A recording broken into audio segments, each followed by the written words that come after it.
राधे राधे। तो आज हम बात करेंगे द सीक्रेट के chapter the secret to health के बारे में। तो इससे पहले कि आप हमारे वीडियो में खो जाए, मैं आप लोगों से विनती करूंगा कि ये वीडियो ईयरफोन लगा के देखें ताकि आपका एक्सपीरियंस और ज़्यादा अच्छा हो। तो चलिए शुरू करते हैं। चैप्टर की शुरुआत इस बात से होती है कि हमारा बॉडी हमारे थॉट्स का फिजिकल रिफ्लेक्शन है। डॉक्टर जॉन कहते हैं कि साइंस धीरे धीरे ये समझ रही है कि हमारे थॉट्स और इमोशन सिर्फ माइंड तक सीमित नहीं होते, बल्कि बॉडी की स्ट्रक्चर और फंक्शनिंग को भी इन्फ्लुएंस करते हैं।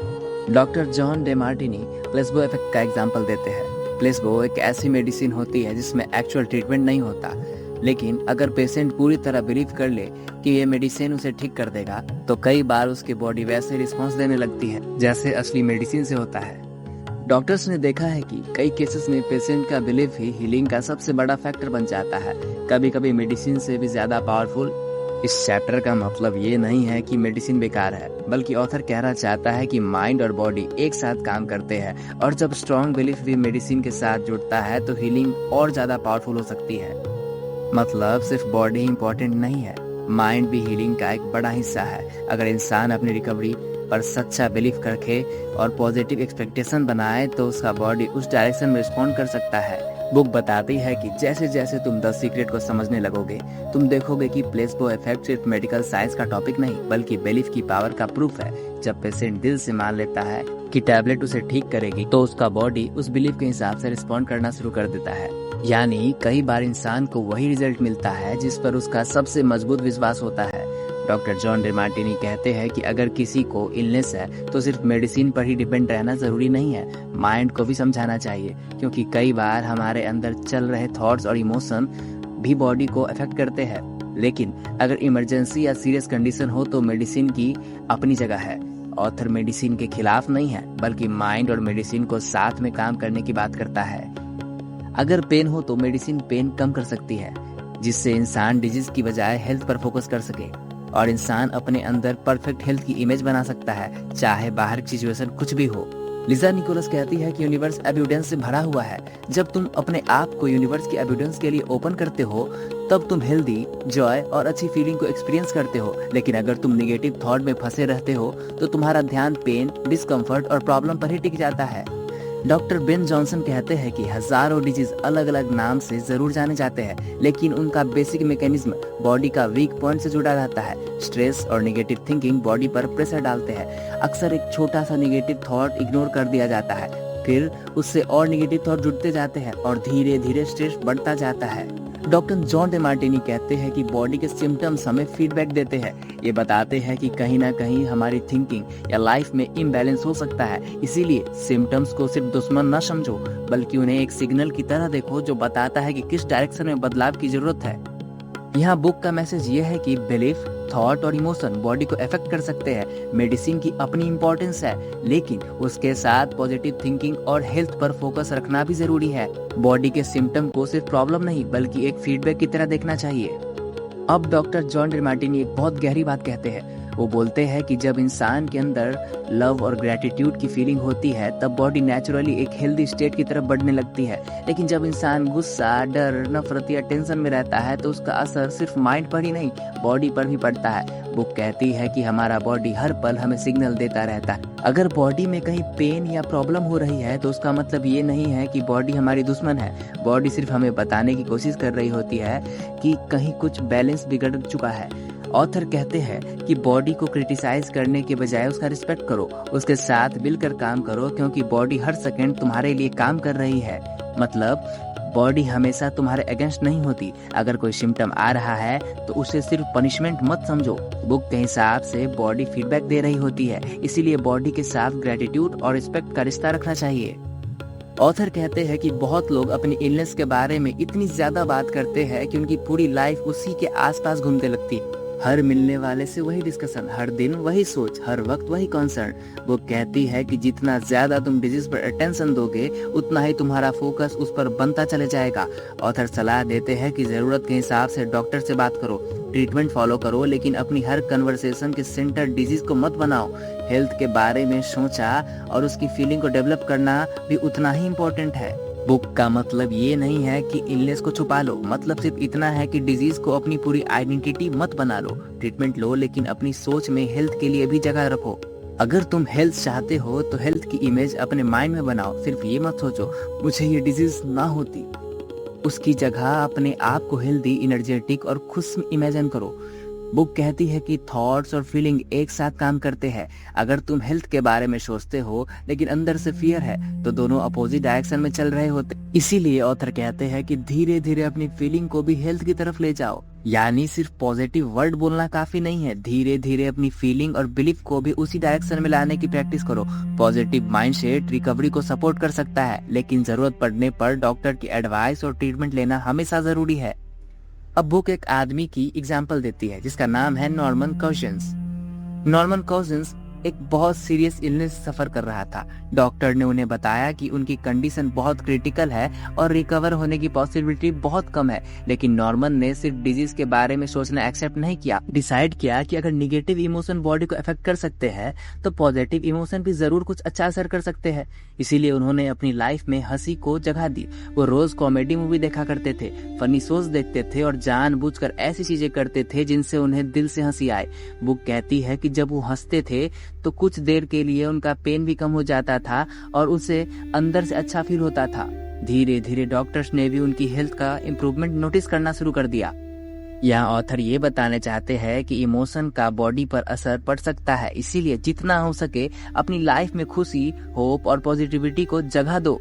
लेकिन इसका मतलब ये नहीं है कि सिर्फ हंसने से सारी इलनेस खत्म हो जाएगी। बुक का मैसेज है कि पॉजिटिव इमोशन रिकवरी को सपोर्ट कर सकता है। अब बुक नॉर्मन की स्टोरी को आगे बढ़ाती और कहती है कि नॉर्मन ने सिर्फ हंसना ही शुरू नहीं किया बल्कि अपने माइंड को भी डिजीज से हटाकर हेल्थ की तरफ ले जाना शुरू किया। उसने अपना ध्यान बार बार इस बात पर लगाया कि बॉडी के अंदर नेचुरल हीलिंग की पावर है। बुक कहती है कि जब इंसान हर वक्त डिजीज के बारे में ही सोचता रहता है तो उसका माइंड उसी में उलझा रहता है, लेकिन जब वो हेल्थ और रिकवरी की तरफ ध्यान देने लगता है तो उसकी फीलिंग भी धीरे धीरे बदलने लगती है। मतलब ऑथर का पॉइंट ये है कि माइंड को सिर्फ प्रॉब्लम पर मत अटकाओ, धीरे धीरे सॉल्यूशन और रिकवरी की तरफ भी ले जाओ। इससे इंसान मेंटली ज्यादा स्ट्रांग फील करता है। फिर ऑथर बोलते हैं कि हमारी बॉडी एक इंटेलिजेंट सिस्टम है। हर सेकेंड नए सेल्स बनते हैं, पुराने सेल्स रिप्लेस होते हैं, बॉडी खुद को रिपेयर करती रहती है। ये सब बिना हमारे कॉन्शियसली सोचे होता रहता है। बुक कहती है कि बॉडी का नेचुरल काम ही बैलेंस और हेल्थ को मेंटेन करना है। इसलिए ऑथर रीडर्स को इनकरेज करते हैं कि अपनी बॉडी पर ट्रस्ट रखे और उसे रिस्पेक्ट करे। मतलब बॉडी तुम्हारी दुश्मन नहीं है, वो हर वक्त तुम्हारे लिए काम कर रही है, इसीलिए उसकी केयर करो, उसके लिए ग्रेटिट्यूड रखो और जरूरत पड़ने पर डॉक्टर की एडवाइस और ट्रीटमेंट भी फॉलो करो। अब ऑथर कहते हैं कि अगर तुम हर वक्त अपनी इलनेस के बारे में ही बात करते रहोगे तो तुम्हारा ध्यान उसी पर बना रहेगा। बहुत लोग सुबह से शाम तक हर मिलने वाले इंसान को अपनी बीमारी के बारे में बताते रहते हैं। धीरे धीरे उनकी पूरी पहचान ही उस बीमारी से जुड़ जाती है। बुक कहती है कि ऐसा करने के बजाय जितना हो सके हेल्थ की बात करो, अपने आप को हेल्दी दिखाना शुरू करो और डिजीज को अपनी आइडेंटिटी मत बनाओ। ऑथर ये भी कहते हैं कि जब तुम अपनी बॉडी से प्यार करते हो और उसके लिए एप्रिसिएशन फील करते हो तो तुम्हारा ध्यान उसकी स्ट्रेंथ पर जाता है, सिर्फ वीकनेस पर नहीं। बुक का मैसेज ये है कि इलनेस को इग्नोर नहीं करना, लेकिन उसे अपनी जिंदगी का पूरा सेंटर मत बना दो। ट्रीटमेंट लो लेकिन अपने थॉट में हेल्थ के लिए भी जगह रखो। ऑथर कहते हैं हेल्थ को अट्रैक्ट करने के लिए पहले हेल्थ को फील करना सीखो। बहुत लोग कहते हैं जब मैं ठीक हो जाऊंगा तब खुश रहूंगा। बुक कहती है कि सोच को उल्टा करो, पहले जितना हो सके खुशी, शांति और ग्रेटिट्यूड की फीलिंग अपने अंदर जगाओ। ये फीलिंग्स तुम्हारे थॉट्स को भी बदल देती है। ऑथर फिर याद दिलाते हैं कि बॉडी हर सेकंड तुम्हारे लिए काम कर रही है, चाहे तुम सो रहे हो या जाग रहे हो, बॉडी बिना रुके अपना काम करती रहती है। बुक ये नहीं कह रही कि सिर्फ खुश रहने से सब ठीक हो जाएगा, बल्कि ये समझा रही है कि अगर तुम सिर्फ फियर और टेंशन में जीते रहोगे तो माइंड भी वही रिपीट करेगा। इसीलिए ग्रेटिट्यूड और होप को भी अपनी लाइफ का हिस्सा बनाओ। अब ऑथर ग्रेटिट्यूड की पावर पर ज्यादा जोर देते हैं। वो कहते हैं कि अपनी बॉडी को हर दिन थैंक यू बोलो। थैंक यू इसलिए नहीं कि बॉडी परफेक्ट है, बल्कि इसलिए कि वो हर पल तुम्हारे लिए काम कर रही है। दिल धड़क रहा है, सांस चल रही है, खून सर्कुलेट हो रहा है, सेल्स रिपेयर हो रहा है। ये सब बिना तुम्हारे कुछ किए होता रहता है। बुक कहती है कि जब तुम बॉडी के लिए एप्रिसिएशन फील करते हो तो तुम्हारा रिलेशनशिप अपनी बॉडी के साथ बदलने लगता है, कंप्लेन धीरे धीरे कम होती है और ग्रेटिट्यूड बढ़ने लगता है। बॉडी को सिर्फ तब याद मत करो जब वो पेन दे, रोज उसके लिए थैंकफुल रहो क्योंकि वो हर सेकंड बिना रुके तुम्हारी लाइफ को चलाने में लगी हुई है। अब बुक नॉर्मन कोजिन की रिकवरी का जिक्र करते हुए बताती है कि डॉक्टर्स भी उनकी प्रोग्रेस देखकर हैरान थे। नॉर्मन ने अपने अंदर ये विश्वास बनाए रखा था कि बॉडी के पास हील करने की नेचुरल पावर है। उन्होंने सिर्फ इलनेस को नहीं देखा बल्कि हेल्थ की पॉसिबिलिटी को भी देखा।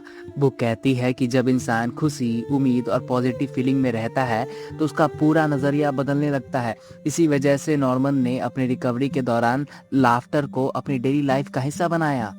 ऑथर ये बताना चाहते हैं कि सिर्फ डिजीज को देखते रहने से सब कुछ नहीं होता। होप और पॉजिटिव इमोशन भी रिकवरी का सफर में बहुत इंपॉर्टेंट रोल निभा सकते हैं। इसका मतलब ट्रीटमेंट छोड़ना नहीं बल्कि ट्रीटमेंट के साथ पॉजिटिव माइंडसेट रखना। अगर तुम हेल्थ चाहते हो तो अपने थॉट्स को कॉन्शियसली हेल्थ की तरफ ले जाना होगा। बहुत लोग रोज बोलते रहते हैं, मेरी तबीयत हमेशा खराब रहती है, मैं बहुत वीक हूँ, मेरी बॉडी कभी ठीक नहीं होगी। बुक कहती है कि बार बार ऐसे वर्ड्स बोलने से वही बातें माइंड में और मजबूत होती जाती है। इसीलिए ऑथर सलाह देते हैं कि अपनी बॉडी के बारे में रिस्पेक्ट के साथ बात करो। बॉडी को क्रिटिसाइज करने के बजाय उसका धन्यवाद करो। वो फिर याद दिलाते हैं कि बॉडी हर पल तुम्हारे लिए काम कर रही है, इसीलिए उसके साथ प्यार और अप्रिसिएशन का रिश्ता बनाओ।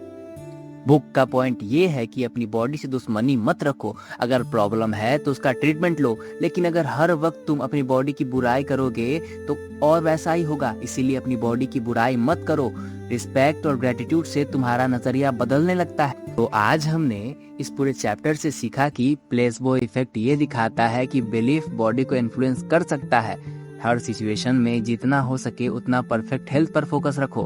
हंसी और खुशी पावरफुल पॉजिटिव इमोशन है जो हीलिंग जर्नी को और सपोर्ट करती है। डिजीज के बारे में बार बार बात करके उसी पर अपना ध्यान मत टिकाओ। अपनी बॉडी के लिए ग्रेटिट्यूड फील करो। सोसाइटी के डिजीज और एजिंग से जुड़े निगेटिव बिलीफ्स को बिना सोचे समझे एक्सेप्ट मत करो। अपने थॉट को हेल्थ, एनर्जी और वेलबींग की तरफ ले जाने की प्रैक्टिस करो।